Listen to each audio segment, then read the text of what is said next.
We give thanks with a grateful heart.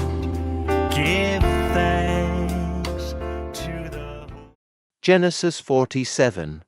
Joseph went and told Pharaoh, "My father and brothers, with their flocks and herds and everything they own, have come from the land of Canaan and are now in Goshen." He chose 5 of his brothers and presented them before Pharaoh. Pharaoh asked the brothers, "What is your occupation?" "Your servants are shepherds," they replied to Pharaoh, "just as our fathers were." They also said to him, "We have come to live here for a while, because the famine is severe in Canaan and your servants' flocks have no pasture. So now, please let your servants settle in Goshen." Pharaoh said to Joseph, "Your father and your brothers have come to you, and the land of Egypt is before you. Settle your father and your brothers in the best part of the land. Let them live in Goshen. And if you know of any among them with special ability, put them in charge of my own livestock." Then Joseph brought his father Jacob in and presented him before Pharaoh.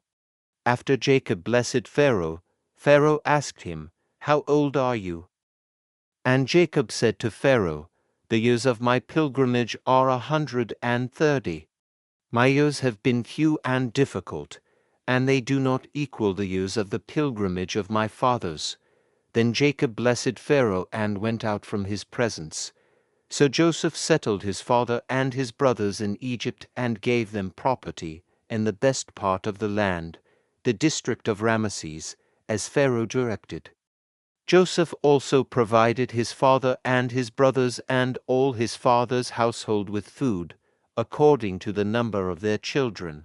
There was no food, however, in the whole region because the famine was severe.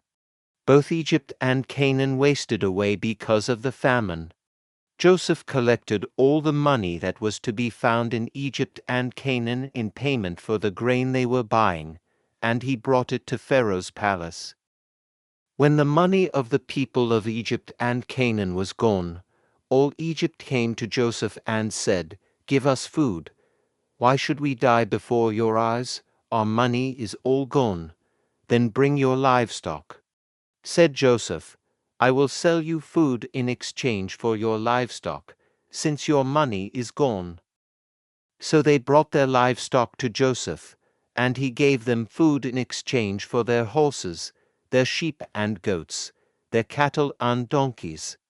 And he brought them through that year with food in exchange for all their livestock.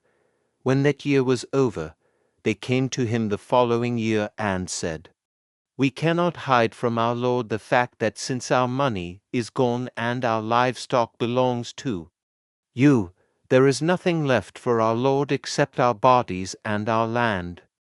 Why should we perish before your eyes, we and our land as well? Buy us and our land in exchange for food, and we with our land will be in bondage to Pharaoh. Give us seed so that we may live and not die, and that the land may not become desolate." So Joseph bought all the land in Egypt for Pharaoh. The Egyptians, one and all, sold their fields, because the famine was too severe for them. The land became Pharaoh's. And Joseph reduced the people to servitude, see from one end of Egypt to the other.